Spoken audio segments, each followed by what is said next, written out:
आज के वीडियो में हम बात करेंगे 90 वोल्ट टू 280 वोल्ट ट्रांसफार्मर को 140 वोल्ट टू 280 वोल्ट में कैसे कन्वर्ट करें।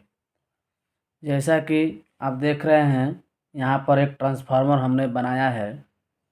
ये ट्रांसफार्मर में जो लूप है आपका, इसमें 5 लूप है। 1 2 3 4 5। ये जो ट्रांसफार्मर है, ये ट्रांसफार्मर आपका 90 वोल्ट से 280 वोल्ट तक का ये ट्रांसफार्मर है। अब इस ट्रांसफार्मर को हमें 140 वोल्ट से 280 वोल्ट में कन्वर्ट करना है।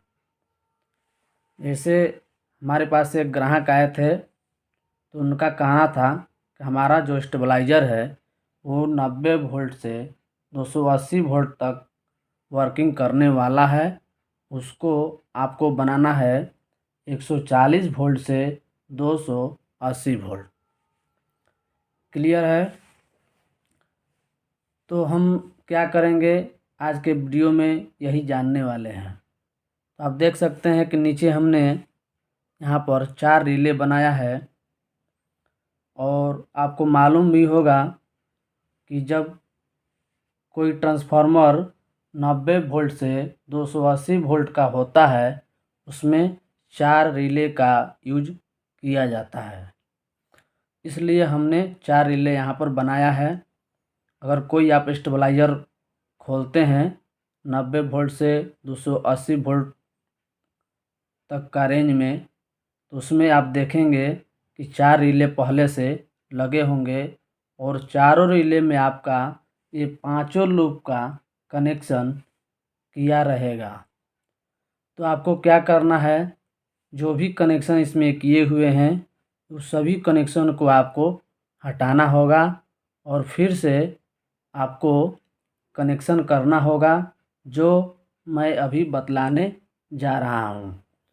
तो चलिए हम देखते हैं कि 90 वोल्ट से 280 वोल्ट ट्रांसफार्मर को 140 वोल्ट से 280 वोल्ट में कन्वर्ट कैसे करेंगे। तो जैसा कि आप नीचे देख रहे हैं, यहाँ पर 4 रिले बनाया हुआ है। मान लीजिए आपका इनपुट सप्लाई जो है यहाँ से है, इस रिले से है। मान लीजिए इस रिले से आपका इनपुट सप्लाई है, तो आपको क्या करना है कि इस रिले का कनेक्शन डिस्कनेक्ट कर देना है। इस रिले का कोई यूज नहीं आएगा। तो हमें सीधा सीधी क्या करना है कि जो इसके बगल में जो रिले है, यहाँ से हमारा ये इनपुट सप्लाई हो जाएगा। हम जो इनपुट सप्लाई देंगे वो इस रिले से देंगे।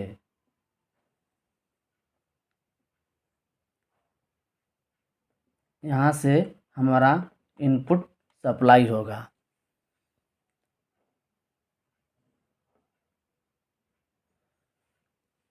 अगर आपका मान लीजिए रिले इस रिले से इस साइड से आपका इनपुट है, तो आपको क्या करना होगा कि इस रिले को छोड़ करके यहाँ से आपको इनपुट देना होगा।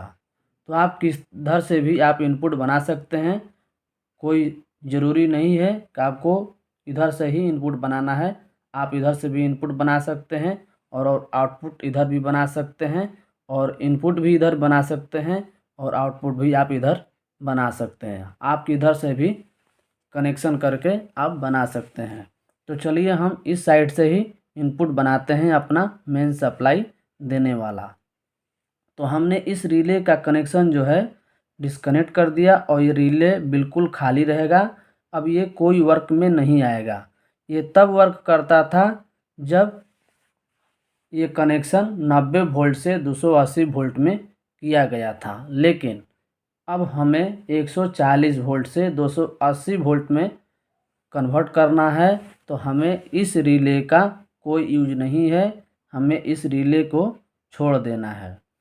और उसके साइड वाले रिले से हमें इनपुट सप्लाई देना है रिले के पोल में। ये कॉमन है, इसे रिले का कॉमन बोलते हैं या पोल बोलते हैं। और हमारा रिले में नीचे एनसी होता है और ऊपर उसके एनओ होता है। तो चलिए अब हम कनेक्शन स्टार्ट करते हैं।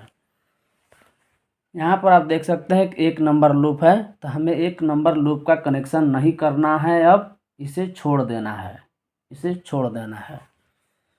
क्योंकि 1 नंबर का रिले का जो कनेक्शन होता है इस रिले में जाता है और इस रिले का यूज हमें नहीं करना है, इसलिए 1 नंबर हमें छोड़ देना है, इसका कोई कनेक्शन वगैरह नहीं होगा। अब हमें 2 नंबर से कनेक्शन करना है, तो 2 नंबर का जो कनेक्शन है वो हम दूसरे नंबर रिले के यहाँ पर एनसी में ला करके जोड़ देंगे। दूसरे नंबर रिले के 1 नंबर रिले जो हमारा है ये छूट गया और 2 नंबर रिले में हम अपना यहाँ 2 नंबर का लूप ला करके एनसी में जोड़ देंगे। उसके बाद हम 3 नंबर को छोड़ देंगे और 4 नंबर को ला करके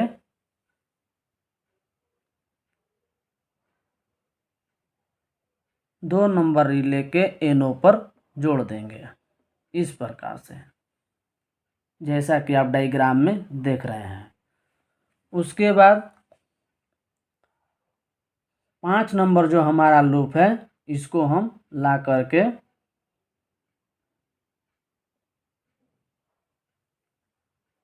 तीन नंबर रिले के एनसी में जोड़ देंगे। यहाँ पर एनसी में यहाँ पर हम इसे जोड़ देंगे।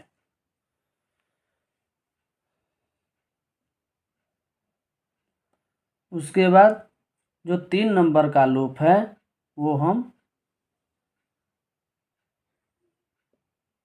ला करके 3 नंबर रिले के एनओ पर इस प्रकार से जोड़ देंगे। ये ऊपर से क्रॉस का पहचान है, तार जो है ये वायर है, एक में सटा हुआ नहीं है, ये ऊपर से आया हुआ है।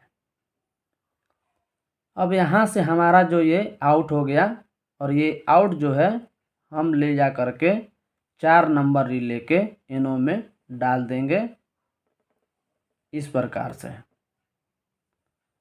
अब ये हमारा जो 4 नंबर है ये टाइमर का काम करेगा और फाइनली जो हमारा आउटपुट हो गया ये यहाँ से हमारा फाइनली आउट हो गया। यहाँ से हमारा जो सप्लाई है यहाँ पर आउट हो गया।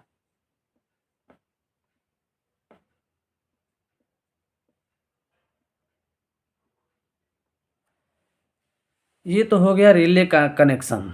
अब हमें जो ये कॉइल का कनेक्शन है, रिले का जो कॉइल का कनेक्शन है, इसे हमें माइक्रो कार्ड में कैसे करना होगा, चलिए इसे हम देख लेते हैं। तो आप देख सकते हैं कि नीचे हमने माइक्रो कार्ड बनाया है और इसमें हम कनेक्शन करने वाले हैं। जैसा कि आप यहाँ पर देख चुके हैं कि यहाँ पर 1 नंबर हमारा रिले छूट गया है, इसमें कनेक्शन नहीं करना है। तो इसी प्रकार हम जो यहाँ पर 1 नंबर लिखा हुआ है, आप माइक्रो कार्ड में देखेंगे तो 2 पॉइंट जो होता है यहाँ पर ब्रिज रेक्टिफायर बनाया हुआ होता है। तो इसमें हम 22 वोल्ट का सप्लाई देते हैं, ड्राइवर सप्लाई, जो रिले को ऑपरेट किया जाता है। और उसके बगल में सारे रिले का एक कॉमन होता है, जो कॉइल का जो वायर होता है उसको सीरीज करके हम कॉमन मिला करके जोड़ देते हैं। और बाकी जो वायर होते हैं वो सभी वायर आपके यहाँ पर 1 नंबर और 2 नंबर 3 नंबर 4 नंबर में चले आते हैं। हमारा 1 नंबर जो रिले है ये छूट गया है, तो इसका कनेक्शन भी हमें यहाँ पर छोड़ देना है। यहाँ पर हमें 1 नंबर में कोई कनेक्शन नहीं करना है। अब 2 नंबर रिले का कनेक्शन जो है हम 2 नंबर में डालेंगे और 3 नंबर का 3 में और 4 नंबर रिले का 4 में डालेंगे। तो चलिए सबसे पहले हम इसे सीरीज कर लेते हैं।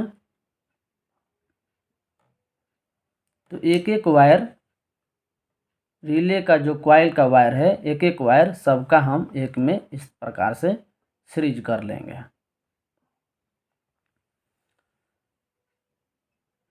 अब हमें 2 नंबर रिले का पॉइंट ला करके 2 नंबर में हमें डाल देना है। इस प्रकार से आप देख सकते हैं। और 3 नंबर रिले का पॉइंट ला करके हमें 3 नंबर में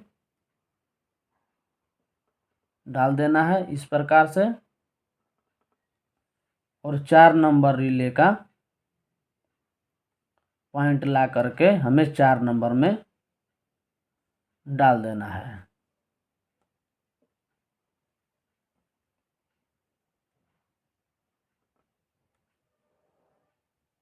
इस प्रकार से।